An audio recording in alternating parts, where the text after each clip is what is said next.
Bueno, junto saludarles a todas, a todos y a todes. Efectivamente, yo trabajo en el Colegio de Profesoras y Profesores del Colegio Profe, el Departamento de Mujer y Género, y ahí el 2018, el 2017 en verdad se empezaron a hacer las primeras modificaciones como cambio de nombre. Hoy día el colegio se llama Colegio de Profesoras y Profesores, que es una reparación. ¿Hablo más fuerte o me paro? No sé. ¿Escuchan? Ah. Toma, si te puedes poner esto. Las complicaciones técnicas son... No, tranquilo. ¿Ahí? Es. Bueno, entonces en el 2017 se hacen estos primeros como cambios, que son cambios estatutarios, paridad en las elecciones, distintos elementos. Y nosotros lo que hicimos fue el 2018, hicimos el primer estudio de representaciones de la sexualidad y educación no sexista en conjunto con la UNCE en profesores activos. Se hizo una investigación de alrededor de 1.800 profesores activos, una muestra bastante amplia en los otros contextos de los estudios, y además se realizaron 5 focus group.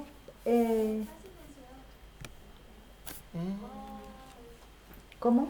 No, aquí. Es que no la escuchan en el Zoom. Sí, súper. Pero sí la escuchan en el Zoom. No, pero ahí yo ya la había dejado. Ahí o sea, está ya la había sacado. silenciada. Ahí sí. ¿Y ahí sí? ¿Y ahí? No, sí, es que yo silencié aquí. No Ya. es necesario. Entonces se hizo el primer estudio de representaciones de la sexualidad y educación no sexista, y ahí salieron varias cosas interesantes. Es un estudio bastante largo, está en revista indexada, en estudios pedagógicos, pero como a nivel general salió, pero que esta era una problemática que el profesor veía, investigaba, o sea, la detectaba ahí en su sala de clases, pero que no tenía ninguna herramienta para poder abordarla. Y eso era un alto porcentaje, sobre el 92%. Bueno, habían cosas que hoy día son medias obvias, pero uno sabe que si no están en un estudio parece que no existieran al conocimiento oficial, y era que mientras mayor fuera el profesor, adscrito a una tendencia religiosa, hombre, más bien de una tendencia política conservadora, tenía más resistencias versus las mujeres jóvenes, progresistas, sin vinculación religiosa. Pero indistintamente como de las distintas particularidades que vio el estudio, había un dato que a nosotros nos parecía central, que era que los profesores, indistintamente de su creencia personal que tuvieran con esta temática, requerían de capacitación, que había un porcentaje muy mínimo que se había capacitado, obviamente con recursos propios, con tiempo, en sus tiempos personales, y que no existía una política de Estado que los capacitara, que los formara en su formación inicial, que es una situación que estábamos en la misma situación del 2018, ni en su formación, luego en su formación permanente que tienen los docentes. No había ninguna propuesta. Entonces luego de ese estudio lo que definimos hacer, con la UNCE, porque dijimos, bueno, está interesante el estudio, pero no nos podemos quedar felicitando, que bueno nos quedó el estudio, y como en ese tema, y definimos hacer un plan de capacitación.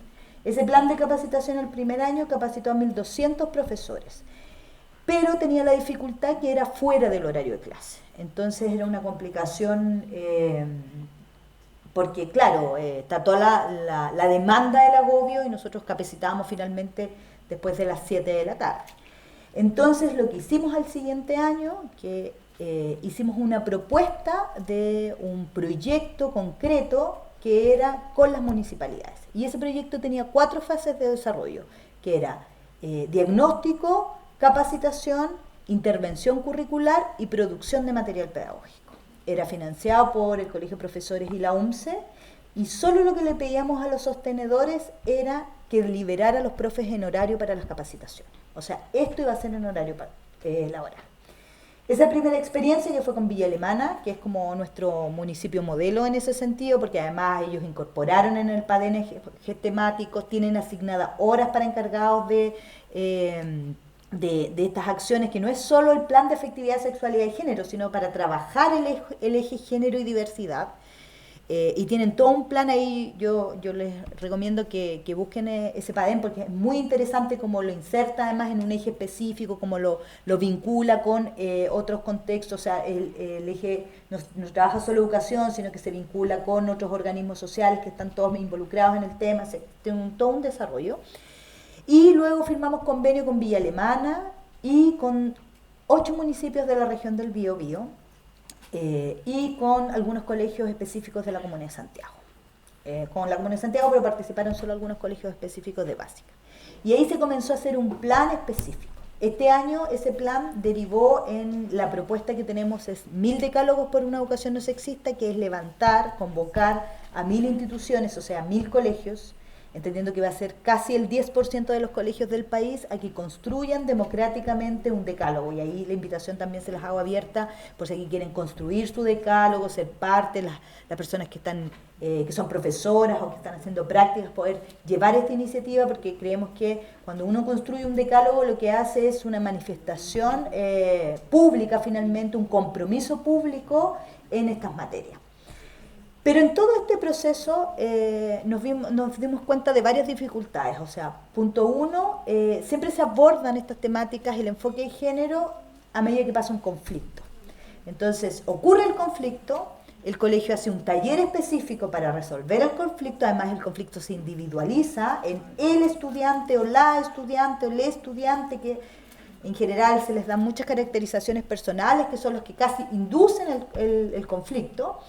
Se termina el taller y es como si se acabase el conflicto. Entonces, como si se acabasen los sesgos de género, los estereotipos, las reproducciones, las violencias, etcétera, etcétera. Entonces, en ese proceso nosotros dijimos, y aquí lo que necesitamos, o sea, tenemos estos proyectos específicos funcionando, pero lo que necesitamos es construir una red de profesoras y profesores que puedan tomar todos los elementos vinculantes con el enfoque de género. Y ahí lo que hicimos es que construimos la red de educación no sexista. Y las colegas, a excepción de Fabiola, que está de ahí, pero son participantes de la red, esperamos que Fabiola pronto también. Fuimos construyendo y fuimos haciendo un montón de acciones, pero que tienen que ver con cruzar todos los espacios escolares con el enfoque de género. Y eso implicaba construir planificaciones, y ahí hicimos un trabajo sostenido con Jimena Súa, donde nosotros le mandábamos planificaciones, nos juntábamos, ella las corregía, las miraba, y ahí para presentar ahí, no les voy a hacer un spoiler antes de eso. Pero además donde construimos proyectos específicos, donde vimos las brechas, entonces cuáles son las normativas donde uno puede entrar, por ejemplo, la normativa que existe con respecto al uso de un uniforme escolar, que sabemos que los colegios no pueden exigir uniforme escolar, estoy poniendo un ejemplo, en determinado lugar, pero tampoco puede recibir una sanción el estudiante, o sea, no puede ser sacado de clase, no puede recibir una sanción pedagógica, dice el documento. Entonces, sabemos también que los colegios, que cuando no existe sanción, es como letra muerta. Entonces, también establecer ahí, que era una brecha que nos parecía interesante, la circular 812, la 707, cómo se estaba aplicando, y cómo ver las brechas finalmente que tenía este sistema, que pudieran implementar y visibilizar y generar acciones concretas que pudieran modelar una acción concreta en educación no sexista y en ese específicamente. ¿Por qué? Porque veíamos que si bien esto está en un contexto del discurso público, por llamarlo de algún modo, de los profesores, o sea, socialmente no va a haber ningún profesor que diga, no, yo estoy súper en contra y me encanta la educación sexista, posiblemente lo haya, pero no es que lo van a decir públicamente. En la práctica no se logra ver los sesgos que se transmiten en las didácticas. Existe un discurso de la diversidad que es súper consensuado, por llamarlo de algún modo, pero la repetición de sesgos, estereotipos sigue estando. Entonces, desde ahí la construcción de la red lo que ha hecho es generar espacios de investigación-acción, o sea, además volver ese espacio del conocimiento también al profesorado, o sea, sacarlo de ese espacio que le ha dado finalmente este sistema educacional, que es que lo pone en un espacio de una reproducción técnica. Entonces el profesor es alguien que ejecuta contenidos que otro pensó, disciplinas que otro pensó, y más bien es un ente ejecutor, una mirada técnica con respecto al profesor versus un productor de conocimiento. Y lo otro además que es interesante con respecto a este proceso que estamos viviendo, que además lo ponen los estudiantes sobre la mesa, y eso hay que decirlo y hay que valorarlo, es que saca al docente, y eso yo lo veo como una posibilidad, de ese espacio rígido, inflexible de conocimiento, y lo que empieza a ocurrir a los estudiantes tener mayor conocimiento, porque hay que decirlo, o sea, hay profesores que, y yo lo digo como, o sea, no culpando al docente, porque claro, es como, yo siempre pongo el ejemplo, yo soy profesora de arte, es como si a mí el director me dijera, mire, usted es profe de arte, entonces aquí tiene el cuarto medio, usted le va a poner las notas, me entrega todos los informes, tiene este curso para usted, usted va a ser la profesora jefe, entonces usted les va a hacer matemática. Entonces yo le digo, pero director, si yo soy profe de arte, no sé, no es mi problema. Entonces con esta temática ocurre eso, ocurre el profe no ha sido formado, y aún así tiene que construir planes y programas, aplicar normativa que muchas veces no conoce, entonces ahí hay que hacer un plan de él.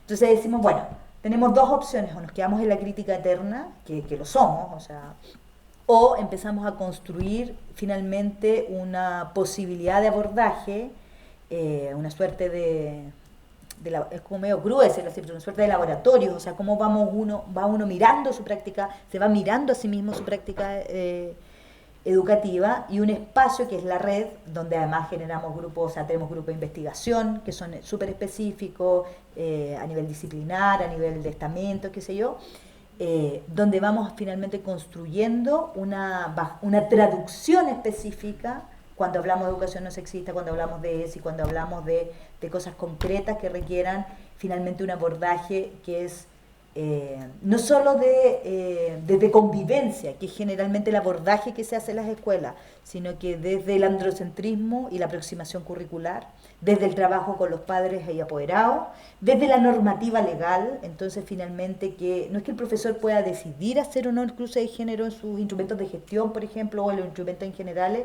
sino que tiene una obligación como garantes de derechos, y desde las mismas disciplinas, que es un espacio que finalmente es como muy poco abordado. Y desde ahí, además, nos hemos metido mucho con las ciencias exactas, como que está esa creencia de que hay ciertas disciplinas que es imposible cruzar con género, y nosotros decimos todo se puede cruzar con género. Eso, no me extiendo más porque yo solo iba a dar este contexto, y les voy a dejar con ustedes a Carmen. Ella es profe, ¿la puedo presentar? Sí, obvio. Profe de historia, ella está en Barcelona en este momento, ellas son 10 para las 2 de la mañana, y ella tiene una experiencia muy interesante en su colegio, así que te doy el pase, Carmen. Vamos a activar aquí en Hola, ¿se escucha bien? ¿Cómo se escucha? ¿Todo bien? Ya. Voy a presentar acá. Bueno, mi nombre es Carmen Luz Monsalve, soy profesora de historia y actualmente estoy acá en Barcelona estudiando sobre educación sexual integral desde la perspectiva feminista descolonial. Ese es mi enfoque. También pertenezco a la red de educación no sexista, y lo que les voy a presentar brevemente es una experiencia pedagógica que es un taller de estudios de géneros. Vamos a avanzar. Ahí está mi correo electrónico para si alguien necesita cualquier información, lo que necesite. Bueno, ahí voy a poner la pantallita esta para que se vea bien. Bueno, el taller de estudios de género estaba ubicado en el Colegio Cristóbal Colón, ubicado en la comuna de Conchalí, donde tiene un proyecto educativo propio que se llama La Gran Aventura Educativa. Es un colegio con gratuidad. Eso es súper importante porque a veces piensan que como que los colegios particulares, pues acá aquí menos particulares, los colegios privados no, este es un colegio que en un momento fue particular subvencionado del arzobispado, pero que tiene gratuidad. Entonces, yo pienso, ¿qué pasa más allá del aula formal? ¿Cómo podemos buscar otros espacios para generar educación sexual, educación no sexista, todas estas temáticas con perspectiva de género? Yo diseñé un taller, que es súper importante porque las escuelas tienen unas horas que se llaman horas de libre disposición. Dentro del currículum, la escuela puede determinar para qué puede invertir, ahora se invertir el conocimiento. Por ejemplo, hay escuelas que ponen la clase más de horas de educación física, más horas de inglés, etc. En el colegio que yo trabajé hasta el año pasado, tenían horas para talleres. Había una variedad de talleres, podíamos encontrar talleres de teatro, deporte, obviamente el más clásico, fútbol, voleibol, creaciones artísticas y estaba el taller de estudios de género que es del año 2019. Por eso quiero enfatizar en esto, porque son horas de libre disposición. No es que nos sacaron horas de otro lado, sino que son horas que la escuela dentro de su sistema, de su carga horaria, están. Aquí les voy a contar brevemente un poco de este taller. Por ejemplo, en el contexto de pandemia, también hubo taller. Pero cuando se remonta este taller, parte del año 2019, es un taller obviamente presencial, donde el primer año a mí se me pide invertir mis horas en algo. Y yo dije, un taller de estudio de género. Primero era todo el nerviosismo que llegaran o no llegaran personas. Claramente mi experiencia fue que el primer año, que estaba viendo cómo va generando la evolución, llegaron puras chiquillas y obviamente grupos disidentes, los primeros que habían en la escuela. El primer año trabajamos principalmente temas como de identificación de género, conceptuales, estuvimos haciendo ese panorama como también de contextualización. El año 2020 nos enfrentamos a una pandemia todo el mundo y pensamos que el taller desaparecía. Todo lo contrario, el año 2020 el taller se rearma desde el mundo online y lo ocupamos como una oportunidad. Ahí nos enfocamos principalmente en los medios de comunicación. Es súper importante que el taller siempre iba respondiendo a las necesidades del grupo que iba apareciendo. Por ejemplo, el año 2020 principalmente trabajamos temas del feminismo en los medios de comunicación, Disney, ocupamos los dibujos animados como un material hoy para hacer el cruce con género. También una de las unidades que trabajamos fue, por ejemplo, fue la gordofobia. Trabajamos, por ejemplo, el mes de la Pachamama, porque también yo trabajo el tema de la cosmovisión andina. Por ejemplo, el mes de la Pachamama invitamos a una educadora. Entonces aprovechamos el mundo online para generar cruces. También trabajamos las olas del feminismo, etcétera. Y un tema súper interesante que trabajamos, ¿se escucha? Sí. Espérate, que se... Tuvimos un incidente de los incidentes que pasan cuando Ya, tratamos de hacer tranquila, seguridad tranqui. y se nos apagó el computador que estábamos proyectando, entonces ahora lo vamos a cambiar al el audio y el HDMI acá, pero Pero así se apagó tranqui, ¿puedo recién. seguir? Sí, pero ¿puedo seguir hablando o lo Sí, esperamos? déjame enchufar el HDMI y No hay seguimos. problema. Cosas de la tecnología. ¿Ustedes Cosas de los escuchan? intentos híbridos. A propósito del mundo online, pues. Sí, Cuando po. cuando estamos en tecnología Y, tenemos que estar ahí constantemente reinventándonos. Es parte de la tecnología. no, no. Sí, po. Y pasan, pero No pasa nada. vamos a ver. Y escuchan, ¿cierto? ¿Se alcanza a escuchar? Quienes están allá, quizás les pido que se acerquen más para que puedan escucharlo mejor, porque no vamos a poder conectar ese otro audio. Pero, ¿ustedes escuchan bien, cierto? Ya. Ahora sí, Carmen, te doy el paso. No, tranquila. Perdón. Cosas de la tecnología. Y a propósito de la tecnología, nosotros buscamos qué podríamos hacer como mecanismo de difusión. Y ese año nosotras, bueno, obviamente contextualizar que todo esto se hace con planificación, no es que hagamos actividades al azar. Eso es súper importante destacar. Cuando uno hace eso, y tiene que tener planificaciones. Entonces, ¿qué hicimos ese año? Diseñamos una revista que se llamaba Coloreando la Diversidad. Entonces ocupamos a través de los medios tecnológicos una forma de diseñar. Primero hicimos dibujos, creaciones y diseñamos este material. Súper interesante porque fue trabajo colaborativo y teníamos especialmente ese año estudiantes de séptimo a primero medio. Y ese fue el año de la pandemia. Pero también, el 2021 venía un nuevo desafío, había que, entre comillas, volver un poco a la escuela, estuvimos híbridos, ¿ahí qué hicimos? Trabajamos principalmente en octavo básico, a través de ABP, aprendizaje basado en proyectos. Ocupamos, por ejemplo, cruces pedagógicos. ¿Qué se hizo ahí? Que era lo que llama la atención, que eran estudiantes principalmente del taller que estaban en acá. Entonces vamos a ver cómo el taller puede influir ahora en la parte pedagógica. ¿Qué hacíamos? Cruces pedagógicos con profesores de lenguaje, historia y religión. Hacíamos una ABP con perspectiva de género. Usábamos el currículo, lo que siempre cuestionamos, uno de los grandes conflictos que tenemos acá hablar de ese y el currículo. Pero acá nosotros teníamos el currículum y le dábamos el cruce de género. Participamos haciendo guías conceptuales, guías prácticas y tiene que hacer un producto. La BP se baja en un producto. Acá no lo voy a mostrar por cosa de tiempo, pero por ejemplo las estudiantes hicieron un podcast. Y quienes principalmente hicieron estos grandes cruces fueron las estudiantes del taller de género. Entonces vamos viendo cómo el taller de género va influyendo al aula. Que era un espacio que era fuera del aula, va traspasándose. Esta fue una de las experiencias más potentes que yo me fui dando cuenta, cómo uno puede con un taller que a lo mejor nadie tenía expectativa en un principio, cómo se permeó al aula. Y por último, contarle que este taller como que fue agarrando vuelo, se puede decir, y nos salimos de las fronteras del colegio y presentamos nuestros proyectos. Obviamente que iba yo y presentamos el año pasado en Santiago de Compostela, en un congreso de educación, la experiencia del taller de estudios de género. Y también el año pasado hicimos un cruce con mujeres de Bolivia, que se hizo ahí, se tomó el concepto de la cocina y la memoria como resistencia y se hizo grupos focales y hablábamos a través de la cocina, la memoria con las estudiantes del taller de género y con mujeres en Bolivia. Y aquí se puede ver cómo hay conceptos identitarios que a pesar de las fronteras y de lo generacional, habían elementos comunes. ¿Quién es la memoria? La mamá, la abuela, la que cocinaba. Y fuimos trabajando a través de conceptos de memoria, identidad. Y por último, la última experiencia fue hoy día, bueno, ya en Chile hoy día, pero aquí ya estamos en ayer, presenté el último trabajo que hicimos, que era con el taller que se llamaba La técnica, la deriva y caminando con. ¿Qué hicimos ahí? Caminamos por la escuela, identificando espacios sexistas. Con las estudiantes del taller empezamos a caminar por la escuela porque es una investigación haciendo, caminando. Eso es lo interesante de la metodología de la deriva y el caminando con porque son investigaciones en situ. Se ocupa bastante para la ciudad. Entonces, una investigación en movimiento. Y ahí empezamos a identificar espacios sexistas. ¿Sí? Una pequeña presentación de los espacios que encontramos. Obviamente los baños, los colores, como obviamente siempre el color rosado para las niñas, el color azul. Entramos a la biblioteca y fue uno de los lugares que más les llamó la atención, que entramos al CRA y empezamos a ver los títulos. ¿Qué títulos eran? Principalmente masculinos. El androcentrismo, esto que hablaba Rosita. Y vimos la literatura infantil, mujeres. Entonces, elementos que identificamos, ¿quién usaba el patio? Los hombres en el centro y la mujer en la periferia.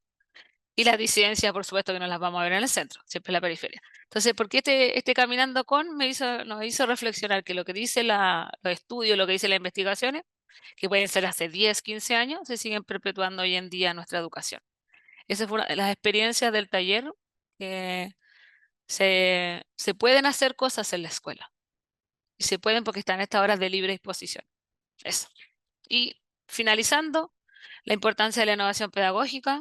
En los centros educativos debemos pasar la frontera a veces de la escuela, porque hay una tensión histórica entre la escuela como una reproductora del sistema. Entonces, si nosotros aquí ocupamos nuestros espacios, podemos también hablar de justicia social. Y la importancia que las temáticas siempre tienen que ser según las necesidades de los estudiantes. Eso es uno súper importante y considerar a estas disidencias como fuente de conocimiento que muchas veces quedan excluidas.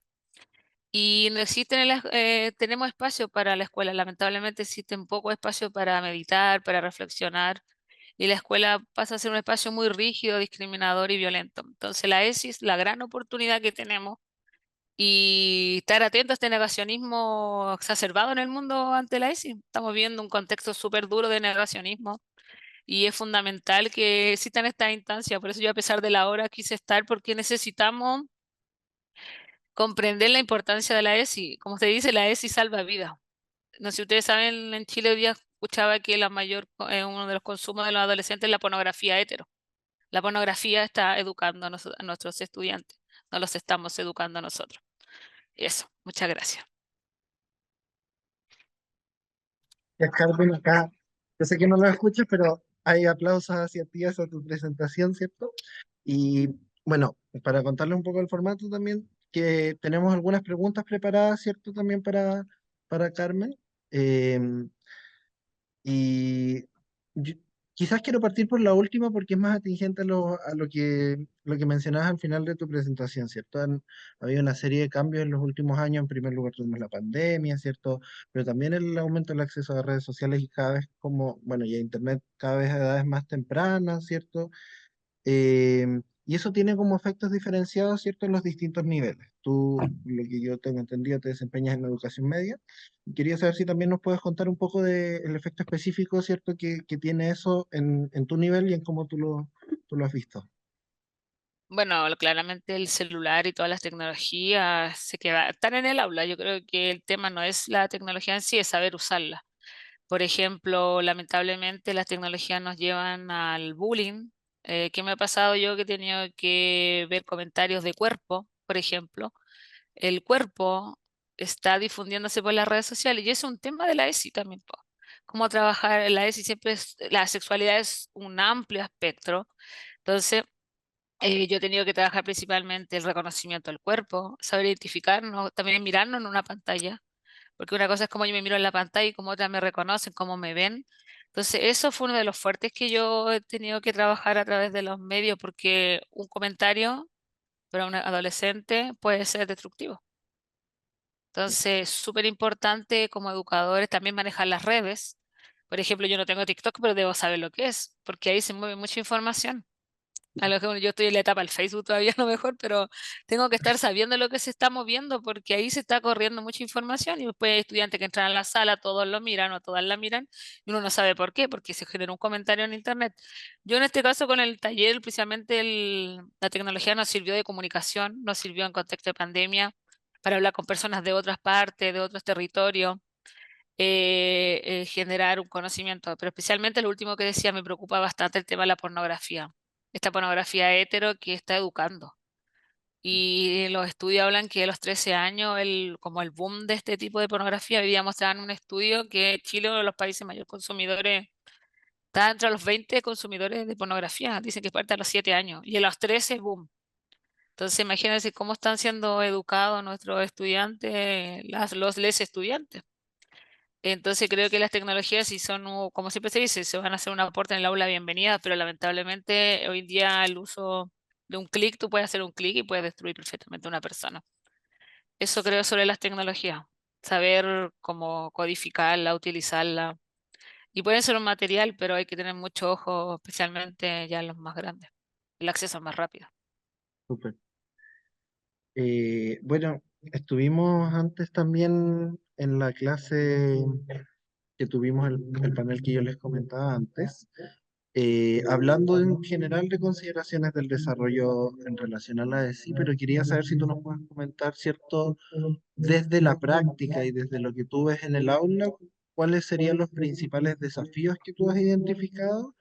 Y para aprovechar de hacerte la pregunta al tiro y no interrumpirte, que puedas decirlo completo, digamos, ¿de qué manera has podido tú sobreponerte, si es que has encontrado maneras, ¿cierto? A esas dificultades que tú ves propias de ese nivel del aula. Mira, mi experiencia principalmente, bueno, está el currículum que yo creo que nos permea a todas. Yo creo que el currículum eurocentrista, blanco, hetero, es uno de los mayores conflictos que tenemos, especialmente porque en la asignatura de historia que hacía yo cuando en primero medio tengo que enseñar ciertos contenidos, hay una visión androcentrista. Esto es la parte curricular. Yo siento que podemos hacerlo por esfera.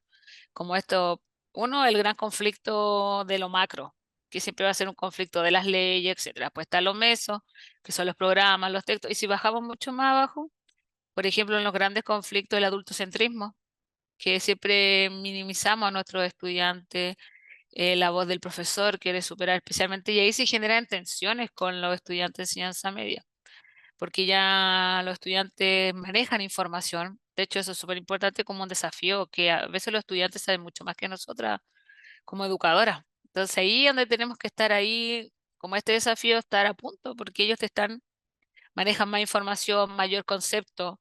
Yo me doy cuenta en estudiantes que hablan conceptos que los profesores no manejan.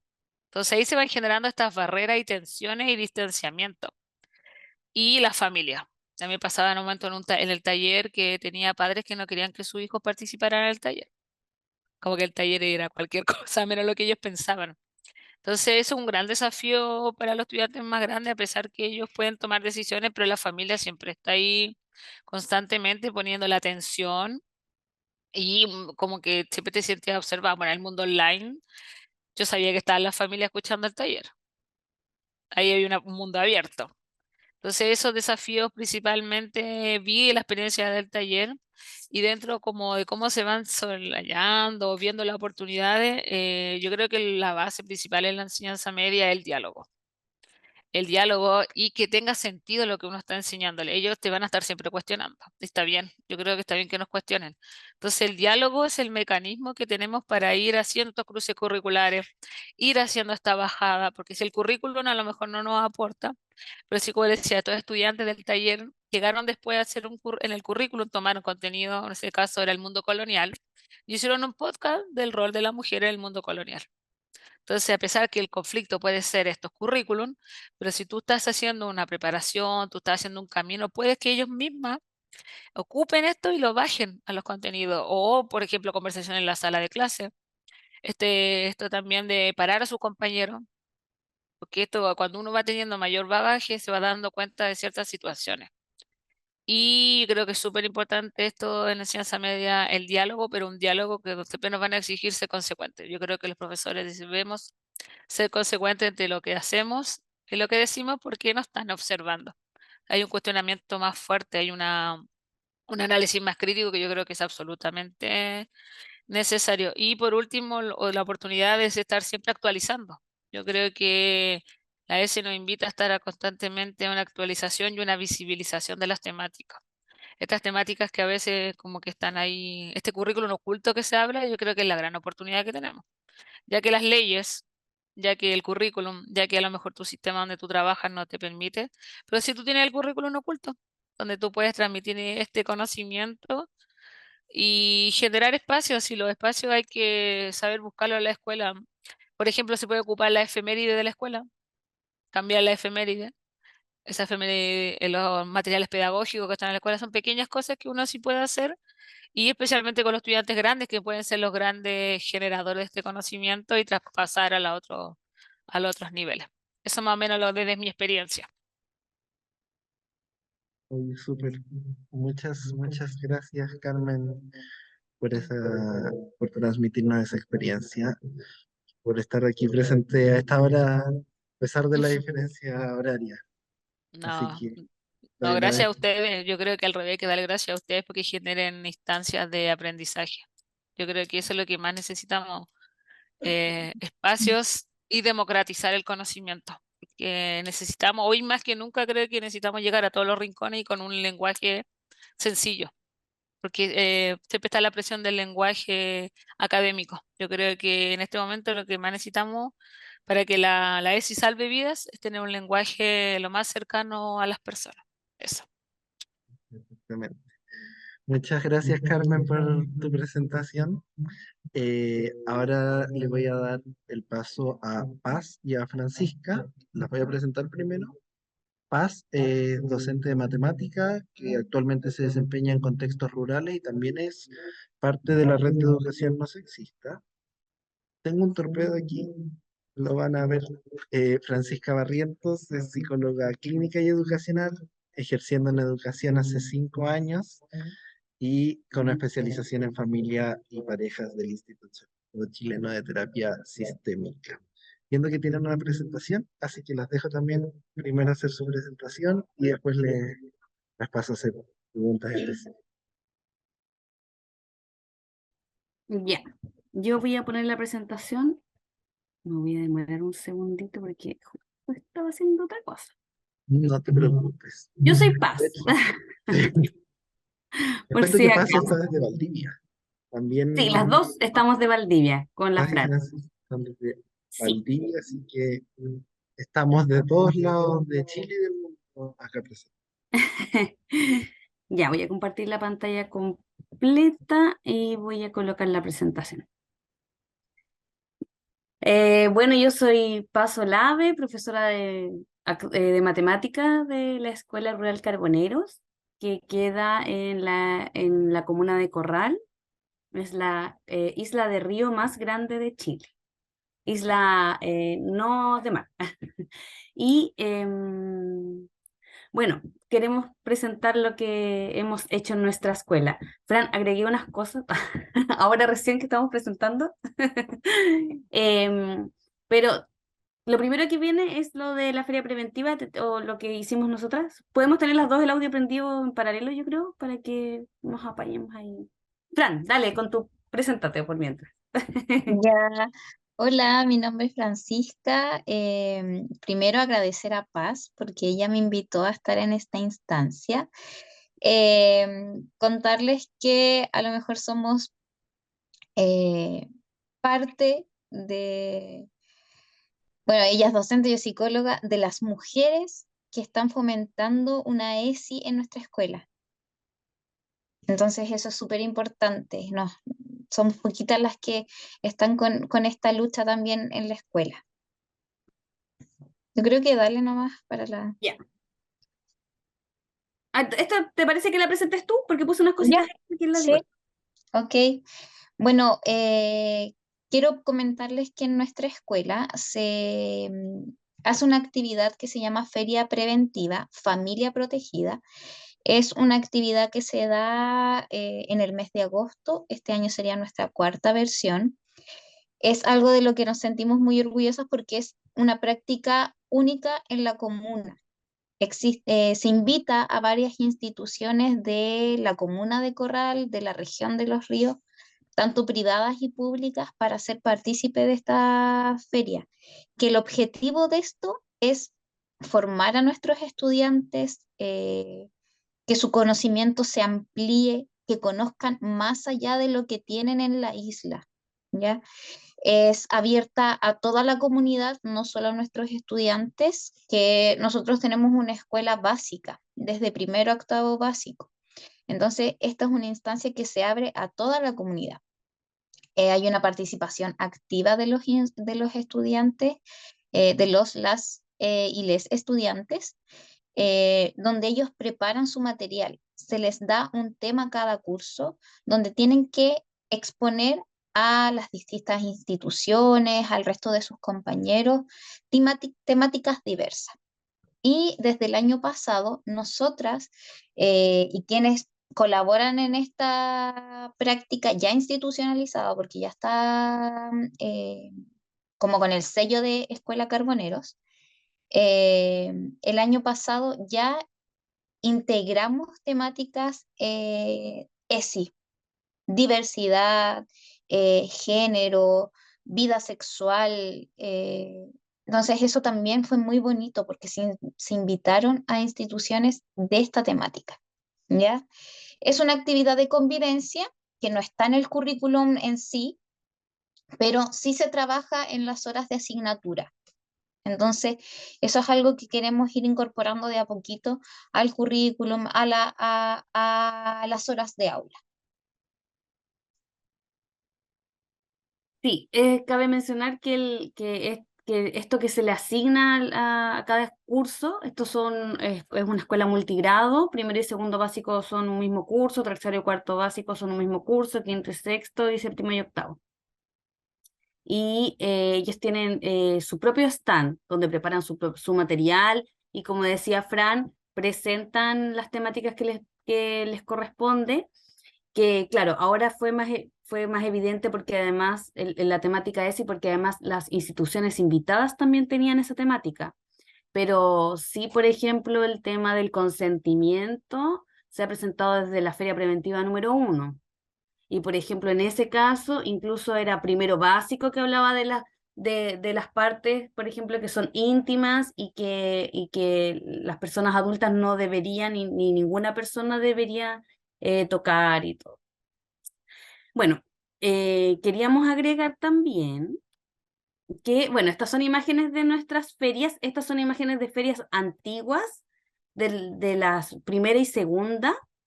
Si se fijan ahí, sobre todo están los stands de estudiantes pequeñitos y más grandes. Y ya esta fue de la última. Y está la imagen en el centro arriba de Valdiversa, que es una organización de Valdivia específicamente, y que también habló temas de diversidad. Bueno, y los otros, por ejemplo, que una que ya se ha mantenido en el tiempo es el luche que se ve abajo a la izquierda. Se le llama luche por sus derechos. Y es un luche donde tienen que lanzar un dado y tienen que saltar y responder preguntas sobre temas que le toque en realidad al curso que lo use en ese momento. Bueno, otra cosa que nosotros tenemos, como por lo que decía la Calu anteriormente, lo agregué, nosotros todas las semanas tenemos actos cívicos y ponemos la intencionalidad, no en todas, pero sí en varias, hablar temáticas diversas y que incluyen otras que tengan que ver también con ESI. Y también la semana pasada fue que tuvimos, o la antepasada, la pasada, Sí, hablamos de hace las mujeres 2 semanas. matemáticas. Sí, entonces igual cada vez que podemos tomamos el tema. En matemáticas también hablando de esto, no solo en el acto cívico, sino que en mis clases de matemática, por lo que decía la Rosita al principio, que hacemos en la red, tenemos reuniones de planificación y de darle una vuelta al currículum y repensarlo y actuar en función y cómo poner el currículum en función de esta ESI. En matemáticas sí hemos trabajado o he trabajado en particular, sobre todo en la unidad de estadística o de datos y azar, eh, haciendo que, que lo que se estudia, los datos que se estudian, los datos que se trabajan, tengan que ver con género. Entonces, analizando datos del Ministerio de la Mujer y Género o datos incluso de la Fundación Sol o del INE, en que se pueda analizar las situaciones de brechas de género y con las diversidades sexogenéricas. Eso en general es lo que hemos trabajado en nuestra escuela rural. Oye, perfecto. Muchas gracias, Paz. Específicamente quería hacer hincapié en lo último, en las actividades en matemática, en verdad, específicamente. Siempre matemática es como de las asignaturas que quizás se plantea más como un desafío a la hora de hacer así. Se ve más desconectada probablemente. Probablemente lo primero que se piensa al hablar de decir la escuela es los ramos de biología, quizás la hora de orientación, ¿cierto? Y matemática queda como último. Así que muy interesante también ver cómo ustedes incluyen la ESI en ese espacio. Y ahora quería preguntarles, tanto a Paz como a Francisca, cada una en sus espacios, ¿cierto? Sobre los principales desafíos que también ven cada una en su nivel específico. Ustedes eh, trabajan en una escuela básica, ¿cierto? Y los desafíos de... Ay, ve que tenías Paz, Sí, tenías más perdón, se me había comentarios. pasado que teníamos lo de la última de la conmemoración del 8M. Ahí tenemos Dale. unas imágenes, se me había pasado, pero en realidad era para agregar los desafíos de los que tú decías. Ya, bacán. Entonces, te doy el pase ahí para que nos comentes. Ya. Fran, ¿quieres tú esta ya? Sí, uno de los desafíos que se ven más también como desde el área de orientación y desde el acompañamiento a la comunidad educativa es el contexto sociocultural en el que nos encontramos. La ruralidad hace que nuestros y nuestras estudiantes estén en un contexto más o menos como en una burbuja. A ellos estar aislados, estar distanciados de la ciudad, hace que no puedan ver, no puedan sentir, no puedan eh, insertarse en otra realidad que no sea la rural. Entonces, les impide conocer más allá de lo que se les comparte en la escuela, de lo que las familias les dicen. ¿Ya?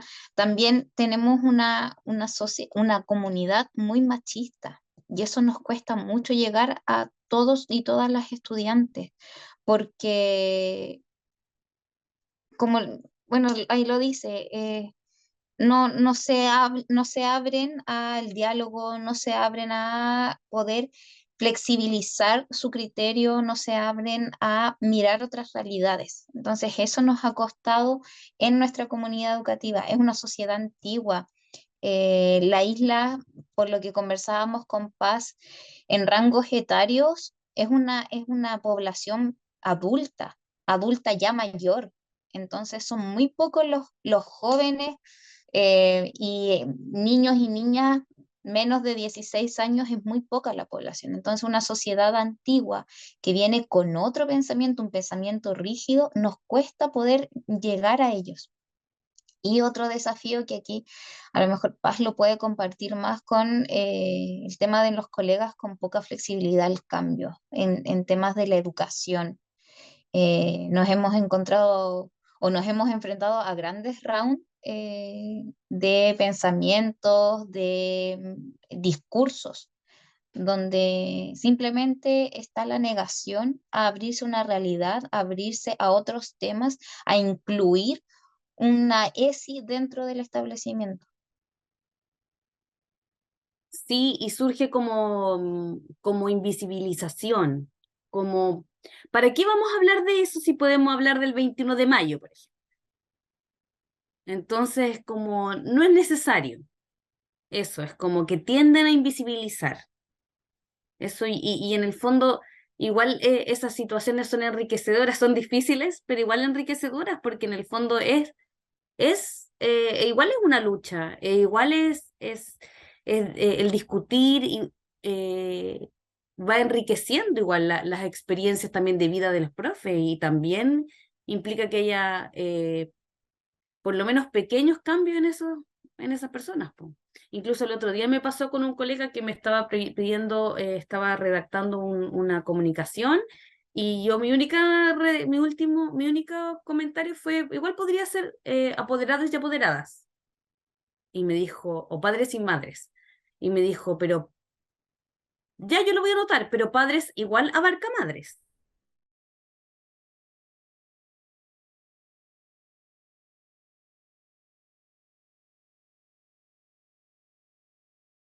La Paz se pegó, Ah, bueno, sí, sí, sí, al parecer se quedó pegada, sí, pero sí, ella perdió la señal, sí. como decían, está en una isla, así que se entiende. No, no, Eh, pero nosotros no estamos en la isla. ¿No? Nosotras no, Eh, nosotras viajamos a la isla, estamos en la ciudad.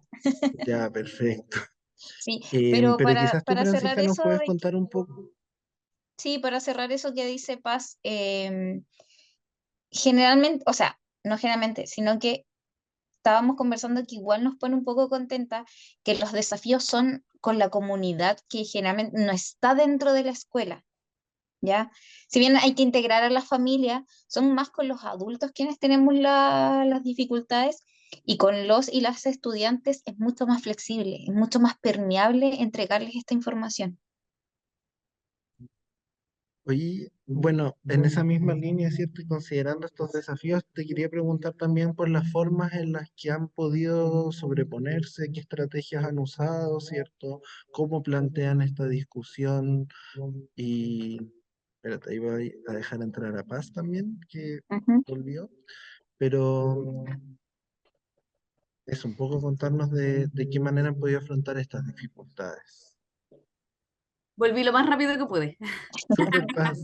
Sí. Justo estaba preguntándole de qué manera, ¿cierto?, han podido afrontar esas dificultades propias, lo que nos contaban.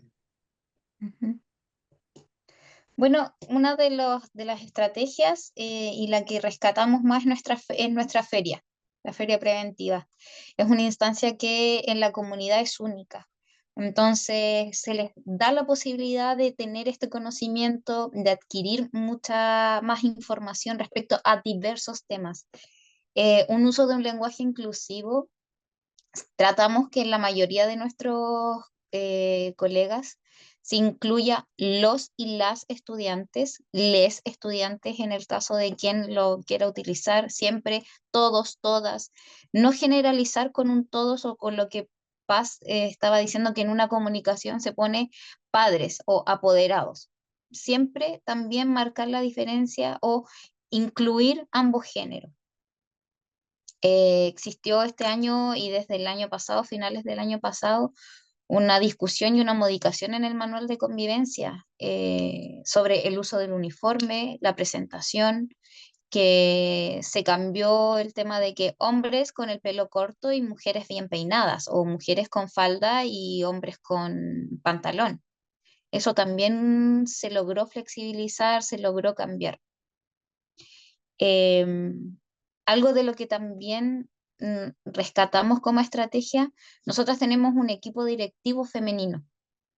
Eh, entonces, sentimos que de esa manera podemos llegar con otra sensibilidad también al resto de los colegas, de los estudiantes. Porque, y quiero decirles que es el único equipo femenino de la comuna, porque el resto de equipos está son todos directores, hombres, o la mayoría de ellos. Entonces, eso es importante, también marca la diferencia a los otros establecimientos. Y la actuación inmediata ante los comentarios o situaciones sexistas, como por ejemplo, ay, ustedes se molestan porque, o se pegan porque se aman. Entonces, realmente esos comentarios dicen, no, la violencia no va a llevar nada de amor, afecto. Como esas cosas también somos súper, o hacemos harto hincapié en ese tipo de comentarios, el tema de los colores, de los deportes, de los juegos, también se frenan y se hace hincapié en eso. Sí, quería agregar que el equipo directivo, nos referimos a la directora, la jefa de UTP, la encargada de convivencia y la encargada de integración. O sea, en todo ámbito, en todos los niveles, son mujeres. Así que es maravilloso. Oye, y también les quería preguntar, ¿cierto? Carmen nos mencionaba algunos desafíos específicos a propósito de la pornografía, ¿cierto? Y del acceso temprano a pornografía, muchas veces pornografía violenta, heterosexual, exclusivamente heterosexual, ¿cierto? Pero también otros desafíos, la pandemia, las redes sociales, en general desafíos que han ido emergiendo y que han afectado como de manera diferenciada los distintos niveles. Y quería preguntarles también cómo lo han visto ustedes en su nivel.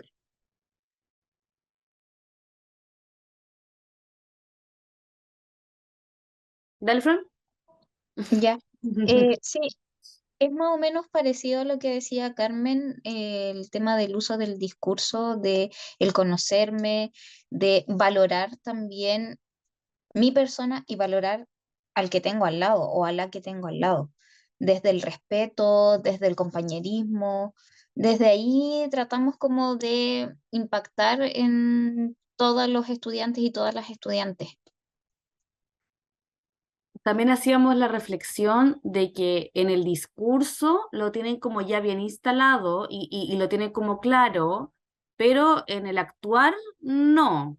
O sea, igual se pasan en los tratos con el resto, igual se pasan en sus actitudes en el actuar, no hemos calado tan profundo. Es como que falta todavía más práctica, más experiencia, instalarlo mejor, como con más profundidad, porque no se ve en sus actores necesariamente. Sí, cuando se reflexiona, están los conceptos, están claros con esas cosas, pero cuesta como romper con la práctica, con esas prácticas más, y que además vienen de la casa, po. Y ahí viene como este salto que teníamos de la familia, que es... em, que por ejemplo, la primera reunión de apoderados como en general, de centro de padres, madres, apoderados, apoderadas, eh, hubo, hubo un cuestionamiento de la feria preventiva del año pasado, que fue en octubre, y recién ahora en marzo eh, se dijo, oye, pero en esa feria, una apoderada dijo, en esa feria hubo un hombre vestido de mujer. Eso fue. Y fue porque de Valdiversa llegó una mujer Una chica trans a contar trans, su experiencia. sí. Y que fue hermosa y estábamos todas muy contentas y resulta que ahora, después de esta, y Fran, si puedes hacer como esta reflexión, que en el fondo fue una conversación con la comunidad, como que la tuvieron que masticar, conversar entre ellos para decir, aquí algo está pasando en la escuela.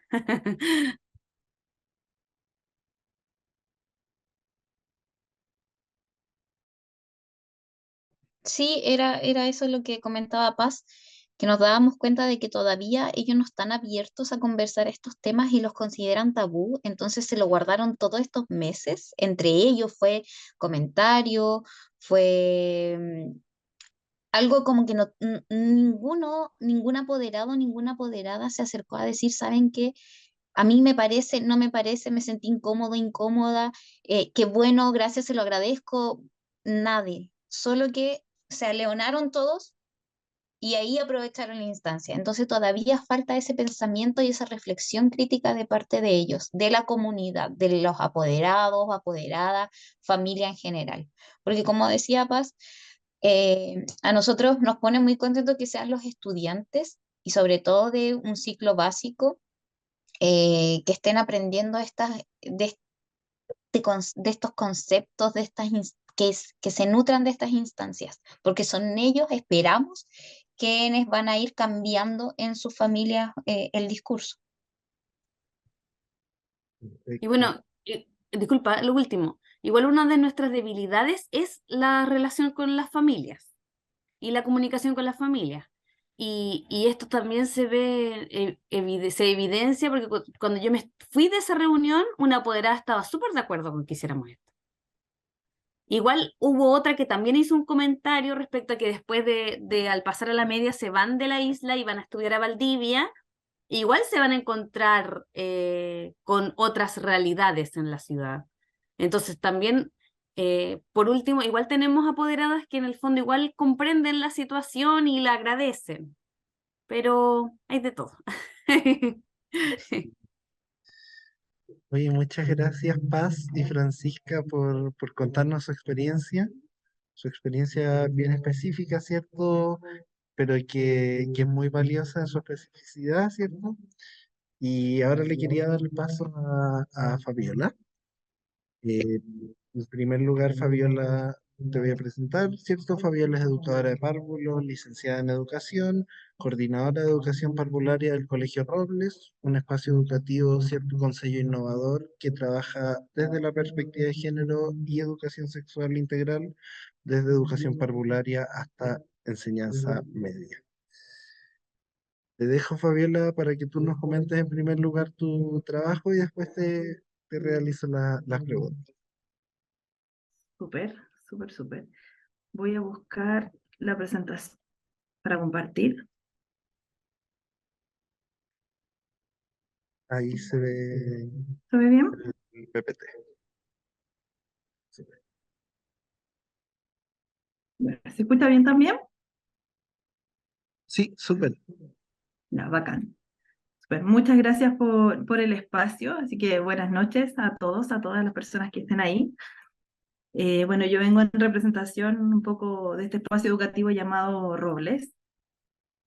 Y mi rol es ser la educadora de párvulos que coordina el espacio de educación parvularia. ¿Ya? Declaro eso porque para mí es tremendamente trascendental que empecemos a mover desde los más chiquititos, de las más chiquititas. ¿Ya? Nosotros abarcamos desde pre-kinder hasta kinder y después ya pasan de primero básico a enseñanza media. Por ende empezamos este ciclo con niños y niñas de 4 años.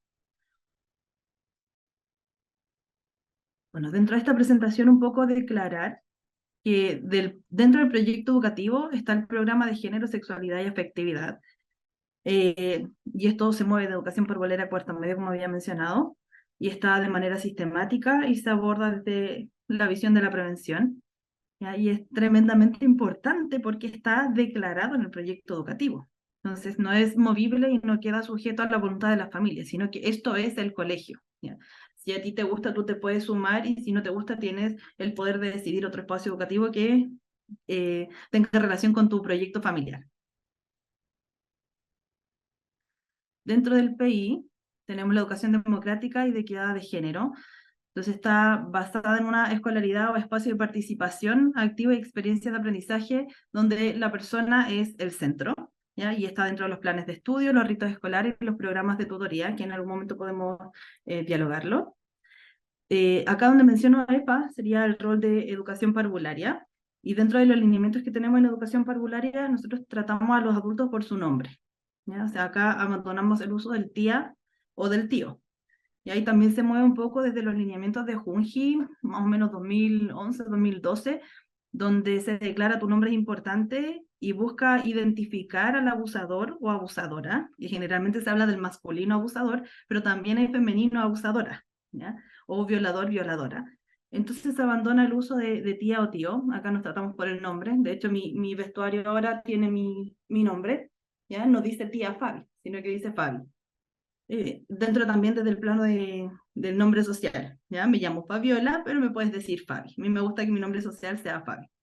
¿Ya? Hablamos del reconocimiento corporal también, partes privadas, como pene, vulva y ano, que son palabras que de repente cuando se plantean en la primera reunión de apoderados, esta inducción que se hace a la familia, uno empieza a ver estas caras medias escandalizadas y horrorizadas porque, chuta, vamos a hablar de ano con niños y niñas de 4 años, pero cuando se contextualiza que tiene que ver con la prevención, con el conocimiento, con el autocuidado, ya las familias van comprendiendo el sello, el enfoque que tiene este espacio educativo.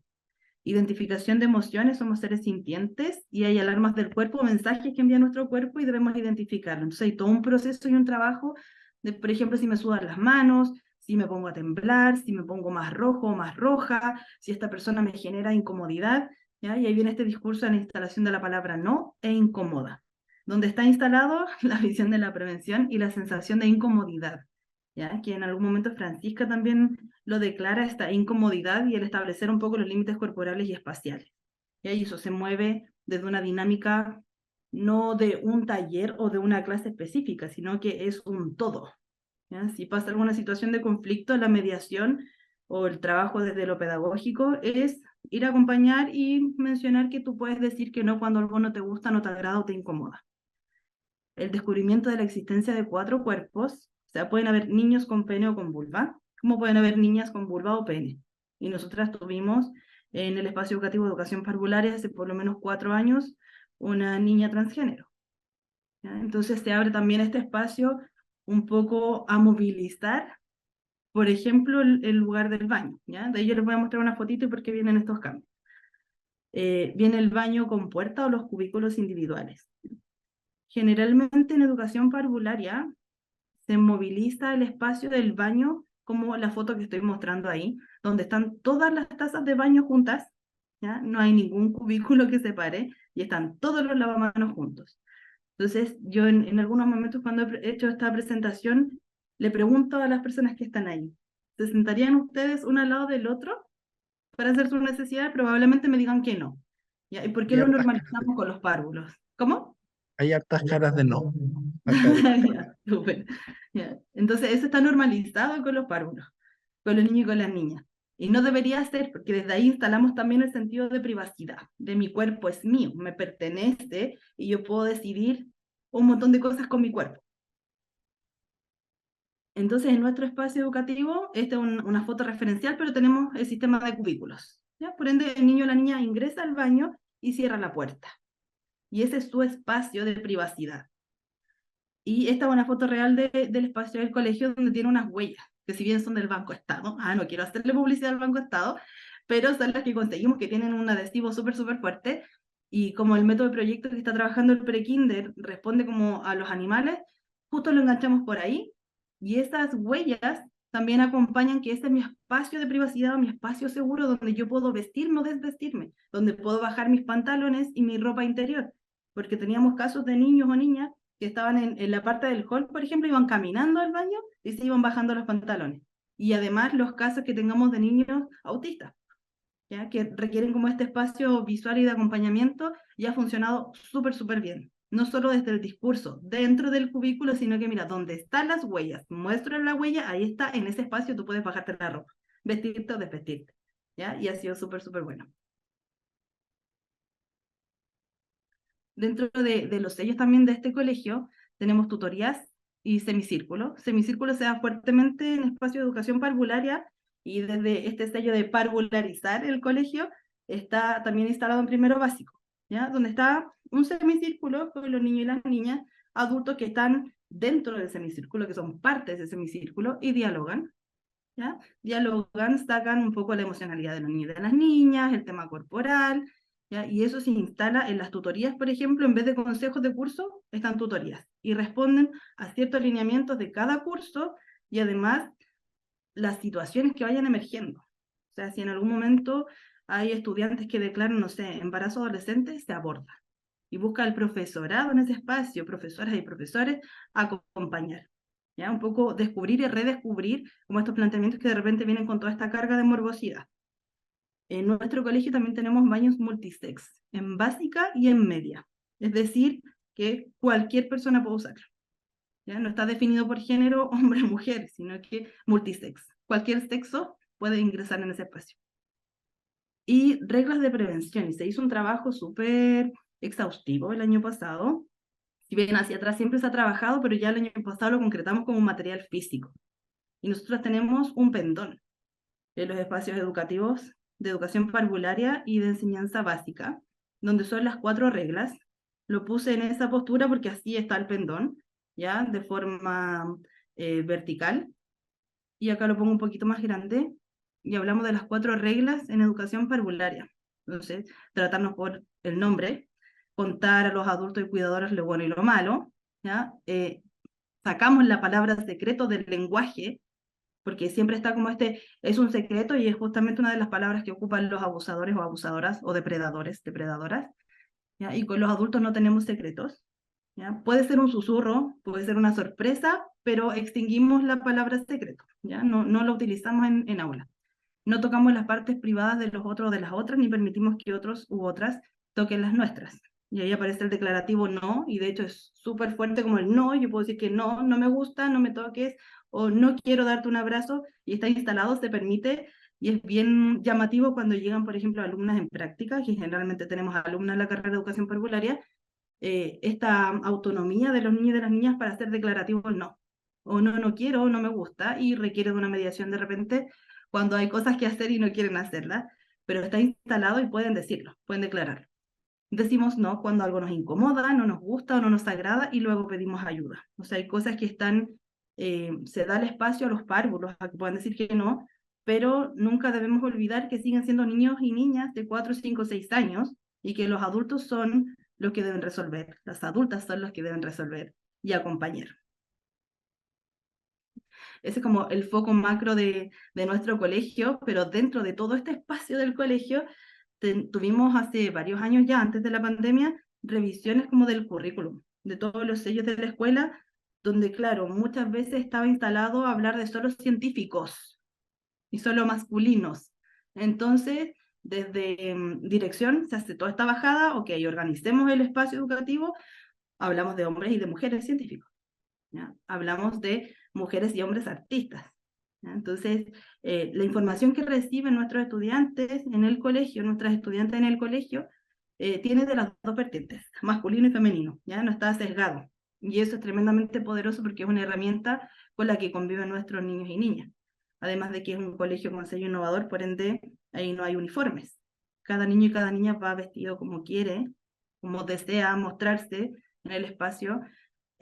Sus características físicas son validadas, entonces hay mucho cuidado como con el lenguaje. Lo que declaraba también Fran en un momento, cuando existen estos comentarios sexistas o te quiere porque te ama y te golpea o te golpea porque te quiere, como toda esta mezcla un poco confusa, eso se extingue inmediatamente y son todos los adultos y adultas que están en ese espacio educativo los encargados de resguardar.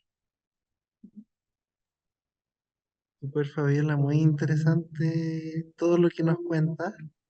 Me parece muy... Aquí hay aplausos en la sala lo que nos cuentas. Yo sé que no los puedes escuchar, pero hay aplausos acá en la sala.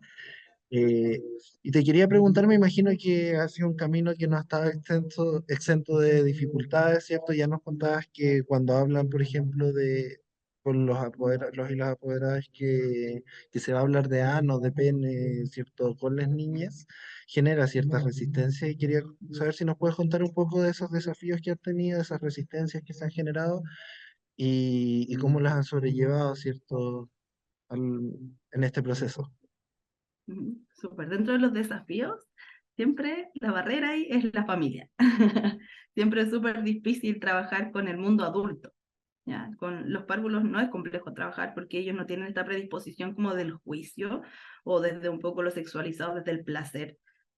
Pero el mundo adulto tiende a entenderlo de esa manera. Entonces, bueno, un poco el desafío es educar a la familia, poder contextualizar que la educación sexual integral no es que una niña de 4 años te va a poner un preservativo, un dildo, por ejemplo.